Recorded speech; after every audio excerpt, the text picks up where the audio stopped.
So we are keeping these promos up, because it was the finals of the Owen Hart Cup tournament, so we went through every single competitor as they talked to the camera, much like I'm doing now, going, oh, I am definitely going to win. Now, one, this meant that somebody was lying to us, and two, when we got to Ricky Starks, he was tying up his boots. So what, the cameraman just ran in and went, talk, Ricky, talk? Doesn't seem very nice. Also, hello, my friends, and welcome to Ups and Downs for AEW Collision.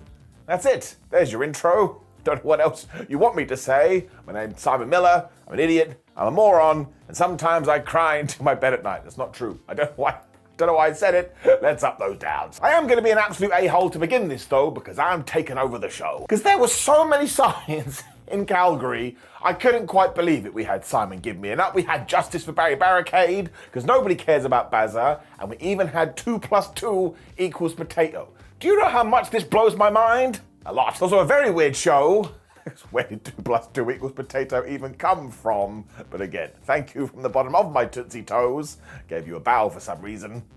Forget all of that though, because my word. Now I'm sure if anybody had told you that FTR and Bullet Club Gold were going to go close to an hour in their AEW Tag Team title match, we all would have thought, well, that makes sense. They can go to a draw and then we can do it again. But we didn't. And instead they went like 57 minutes and may have just had the best tag team match I've ever seen on free TV. Like, a lot of that may be recency bias, but it was so flipping good. I also think it did a wonderful job in underlying that Dynamite and Collision are going to be different shows, and that's so important. I mean, there is an abundance of wrestling on our television sets right now, so of course you want everything to be different. Nobody just wants vanilla ice cream every day. Actually, isn't true. I would definitely eat vanilla ice cream every single day. We started out as usual in the sense it was Jay White versus Dax Harwood and Cash Wheeler versus Juice Robinson, where after a few minutes they were like, right, we've done the slow bit, let's hit the go button. So we got tags, we got Mortal Kombat combos, and we got a bunch of near falls, because of course, the earlier you go 1-0 up, given this was a 2 out of 3 falls, the more advantages you're going to have. Eventually though, it just disintegrated into a chop battle though, because listen to this. That's the kind of thing you want in your life. Slap noises. Juice soon sent Dax into the ring post, which is not what you want when you're trying to protect your head, when we moved into the DVDs and the DDTs. I was like, sweet. It's like Sesame Street, wrestling abbreviation time. They also hit a German suplex so Harwood just lariated his head off. I was like, man, just gonna get good. It did feel like around about this time the first fall was coming, and yes, because Bullet Club Gold were able to get out of the Shatter Machine, Juice hit his big old punch when Jay teleported in, he hit the Blade Runner, and they scored the 3. So now it was like, what is FTR gonna do? They're fighting off the back. Bullet Club then focused on Dax's arm for a while, because you've only got one limb, you're not gonna do very well. And when Cash tagged in, do you know what White chose to do? He raked at his face. So what was he trying to achieve here? Ripping off his skin? That's a very 80s move, and as I always tell you, bring back the 80s moves. It was just so good from here until we eventually got to the Dax Harwood hot tag, and you know what he did. He just went totally wild, and he hit a bunch of German suplexes. There is the Bahnhof. He also smashed this brainbuster for amazing near fall, and by this point the fans were going crazy, and FTR even hit the redneck boogie, which was a wink and a nudge to the Briscoes. So this had everything. They took emotion and they stuck it in your face. Juice was then re-inducinated. I shouldn't have said it. So he went for a splash, but that didn't work. And around this time, FTR decided, man, we got to balance the books. They hit the Shatter Machine. They did get the 3, and now they were 1-1. But if you can believe it, they still were only just getting started. The tag Klaxon Hart then went off because everybody was fighting. And when Dax went to give Jay White a powerbomb on the floor, he kind of wiggled his hips a bit, and instead they just went flying over Barry Barricade. Then they were fighting in the crowd. I was like, this thing is nuts. And we even played this really big because doctors are out going, please, somebody stop the match. Which is when Jay White basically got thrown onto a concrete floor. I was like, well, we don't need doctors, he's dead. It also led to a cool count-out tease, which absolutely could have been the finish, when Jay White was like, yeah, we're in Calgary right now. So he warmed up the band a la Shawn Michaels, and when he went for the kick that is super, instead he changed his mind, and he locked in the sharpshooter. You can just imagine the reaction. I would call this perfect. This is when we got the 55-minute call, which was meant to trick you, and all of a sudden FTR had dual sharpshooters on. And this was even better because it happened when Jade was going to go for the Blade Runner. So it was proper wrestling tennis, you just did not know which way they were going to go. And everybody was so knackered they basically collapsed on the floor as once again the crowd was like, man, this is amazing, this is amazing. And because they were exhausted, eventually Dax looked at Juice, Juice looked at Dax, realised there was no more OJ, Harwood locked in the sharpshooter, Robinson tapped out, but I tell you this, Nobody lost here. Absolutely nobody, because it was so damn good, as I've already told you. I just put my hand on my hip, stared off into the distance, and went, that'll do, pig, that'll do. Because when there is an amazing wrestling match on TV, I quote the movie Babe. I absolutely have to find time to watch it, and tag team wrestling is just on fire right now. Remember all those people that were like, oh man, Jay White is being buried in AEW? Even if that was the case, which it's not, he is a top tier wrestler. As is everybody in this thing, they just proved it to you. To the point, it doesn't just get an up, it gets the golden up. Cash and Dax also wanted to shake hands afterward because they are good people. So Jay White went, and he spat at them. I was like, he's tremendous, isn't he? What a tremendous heel. And also a disgusting human being. They did a quick video for Blood and Guts because that is happening this Wednesday on Dynamite. And where did that come from? When we had another high stakes match, the final of the Women's Owen Hart Cup tournament, Willow Nightingale versus Ruby Soho. It has been such a good year for both these guys too, because Ruby has totally refound herself as a heel, and Willow has basically used 2023 to go, oh, by the way, I'm tremendous. So they got in there, and they absolutely killed it. There were no outcasts at ringside, which was interesting. I suppose they were shouting out all of the baby's mamas. And we began with Willow Power, because, you know, she's all strength. She also hit all the suplexes when it turned out Soho must have been playing the Arkham games, because when Nightingale charged at her, she just dodged and got out the way. And if you've never played those games, that's basically how every boss fight goes. She also started working over Willow's midsection, because if you can't breathe, you'll be in massive trouble, when Nightingale hit an Insagori.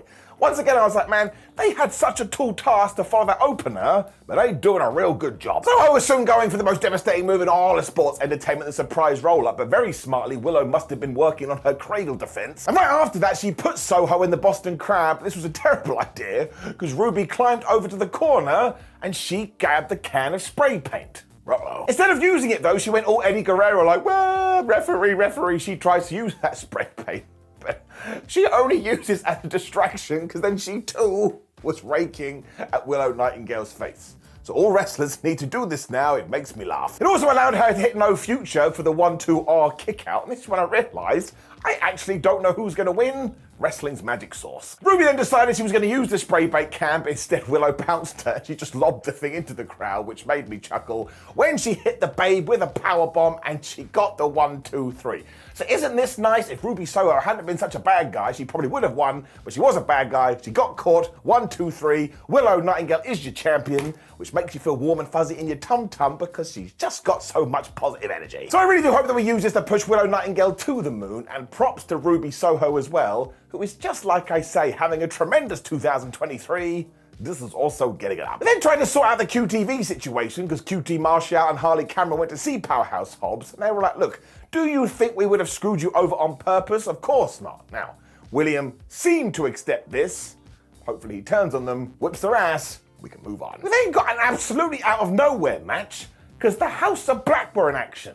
It wasn't even a trios. Because instead, Artemis Spencer and Randy Myers were trying to take on Malachi Black and Brody King.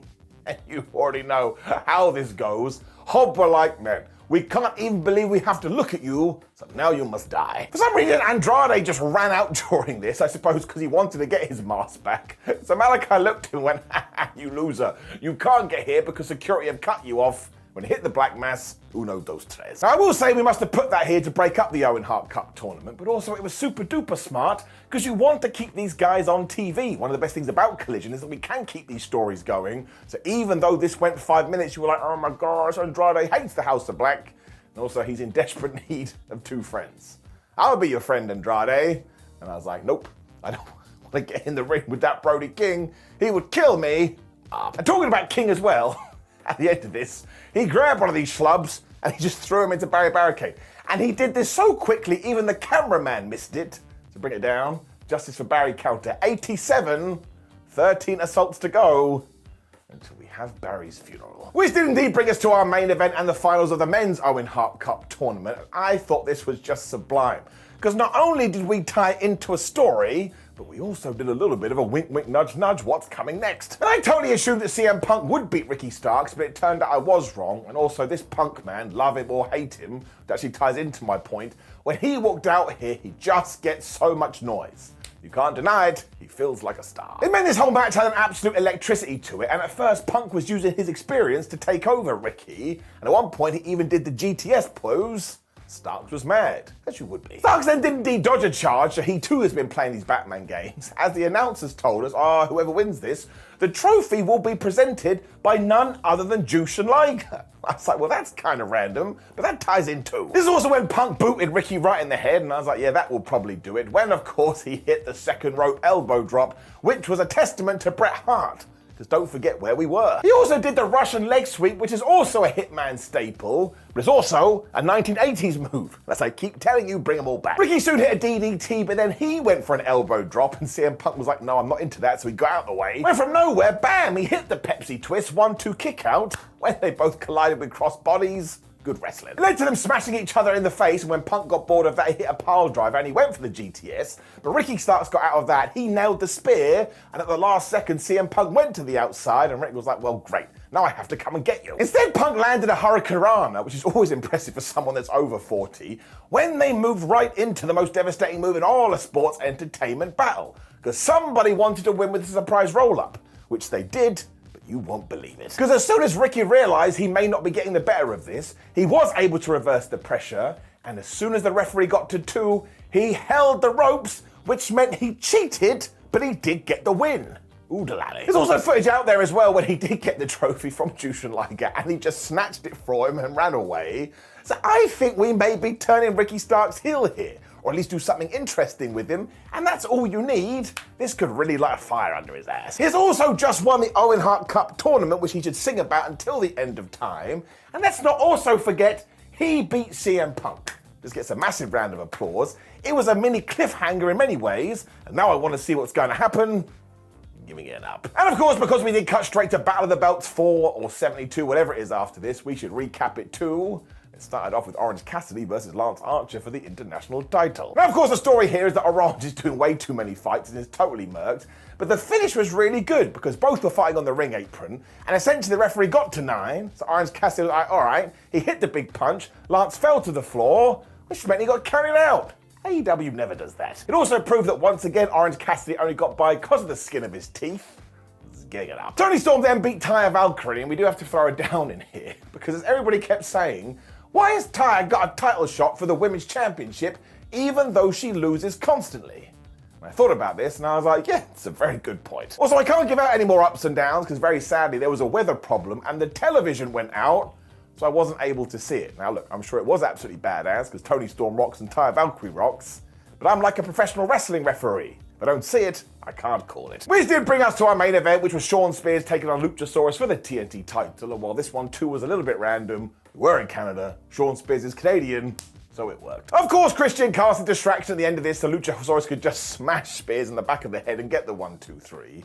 But the real joy is that Cage got the belt after this and was like, yeah, I won.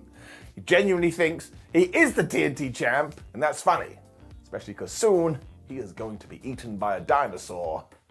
Which brought us to the end of an absolutely manic 3 hours of AEW TV, but I did have a good old time, so it is getting an up. Once again, if you're doing nothing else today, go and watch that flubbing tag team match. Also, please do like the video, share the video, and subscribe, and leave a comment below and let me know what you thought about all of these matches. And look, Ups and Downs for SmackDown is on the screen right now.